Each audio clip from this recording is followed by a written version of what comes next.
بسم اللہ الرحمن الرحیم. قال رسول اللہ صلی اللہ علیہ وسلم من فطر صائما کان له مثل اجر من عمله من غیر ان ينقص من اجر الصائم شیئا ومن جهز غازیا او خلفه في اهله کان له مثل اجره من غیر ان ينقص من اجره شیئا. اس سے پہلے کہ ہم آج کے عنوان کے حوالے سے کچھ کہیں، تمہیداً روزے کی اہمیت اور رمضان المبارک کی فضیلت کے سلسلے میں چند گزارشات پیش خدمت ہیں. یاد رہے کہ اسلام قبول کرنے کے بعد دو عبادات ایسی ہیں جن پر عمل کرنا ہر مسلمان مرد اور عورت کے لیے ضروری ہے. نماز دن رات میں 5 مرتبہ ادا کرنا ضروری ہے. مخصوص حالات اور مجبوری کے علاوہ نماز ترک کرنا ناقابل معافی جرم ہے. البتہ روزہ سال میں صرف 1 مرتبہ فرض ہوتا ہے. چونکہ نماز کے مقابلے میں روزہ رکھنے میں زیادہ محنت اور خلوص درکار ہے، اس لیے روزے کا اجر بھی زیادہ ہے. حدیث قدسی ہے، آپ صلی اللہ علیہ وسلم نے ارشاد فرمایا، الصوم لی وانا اجزی بہی. خود رب العالمین فرماتے ہیں کہ یوں تو ساری عبادات اللہ تعالیٰ کے لیے ہیں، البتہ روزہ ایک ایسی عبادت ہے جو خاص طور پر میرے لیے ہے اور میں خود ہی اس کا اجر دوں گا. اس عبادت کو اللہ تعالیٰ سے ایک خاص مناسبت ہے. ارشاد ربانی ہے، وَهُوَ يُطْعِمُ وَلَا يُطْعَمُ. مطلب یہ کہ اس ذات کی صفت کمال یہ ہے کہ وہ ساری مخلوق کو کھانا دیتا ہے لیکن خود کھانے کا محتاج نہیں. چونکہ انسان کے اعلیٰ کمال کا معیار یہ ہے کہ وہ اخلاق الہیہ کے ساتھ مشابہت کرے، اس لیے یہ ضروری ہوا کہ ہر مالدار صاحب حیثیت مسلمان فقراء مساکین کو کھانا کھلایا کرے تاکہ اسے یہ مشابہت بوجہ کمال حاصل ہو. اس کے علاوہ یہ امر بھی پیش نظر رہے کہ رمضان المبارک کے بے شمار انوار و برکات میں سے ایک خصوصیت یہ بھی ہے کہ اس مہینے میں قرآن مجید کا نزول ہوا اور اس مہینے کے آخری عشرے میں لیلۃ القدر کا ظہور ہوتا ہے، جس رات عبادت کرنا 1000 مہینے کی عبادت سے افضل ہے. اس لیے رمضان المبارک میں جو عبادت کی جائے اس کا ثواب عام مہینوں سے 70 گنا زیادہ ہے.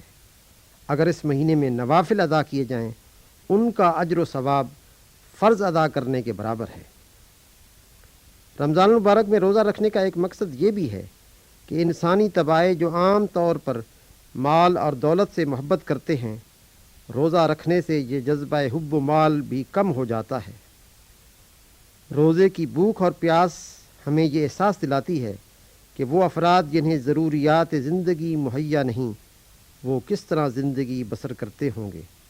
کیونکہ معاشرے کے سارے افراد مالی لحاظ سے مستحکم نہیں ہوتے، اس لیے اگر صاحب حیثیت فرد اس مہینے میں اپنے روزے کے ساتھ ساتھ ضرورت مند افراد کی افطاری کا اہتمام کریں تو مذکورہ حدیث کی روشنی میں اپنے روزے کے علاوہ اس کا اجر روزہ رکھنے والے فرد کے برابر ہوگا.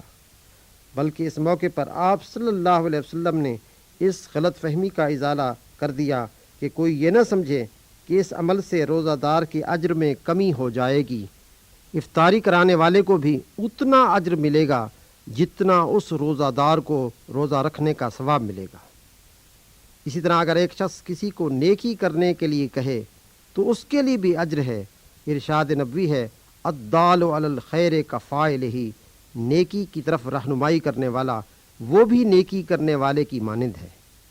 پھر ایسا بھی نہیں کہ نیکی کرنے والے کے اجر میں کوئی حصہ لے کر اس شخص کو دے دیا جائے گا، بلکہ نیکی کرنے والے کو اس کا پورا اجر ملے گا اور اس نیکی کے لیے سفارش کرنے والے اور اس میں مددگار بننے والے کو بھی اپنا اجر ملے گا. ایک اور حدیث پاک میں حضرت صلی اللہ علیہ وسلم نے افطاری کرانے والے کے لیے خوشخبری سنائی کہ یہ عمل کرنے سے اس شخص کے گناہ معاف ہو جائیں گے اور اسے دوزخ کے آگ سے چھٹکارا ملے گا.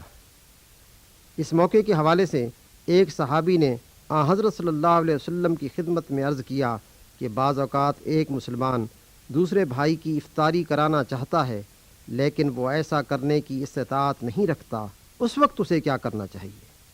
آپ صلی اللہ علیہ وسلم نے یہ سن کر ارشاد فرمایا کہ افطاری کرانے کے لیے زیادہ کھانا ضروریات زندگی کی کثرت ضروری نہیں۔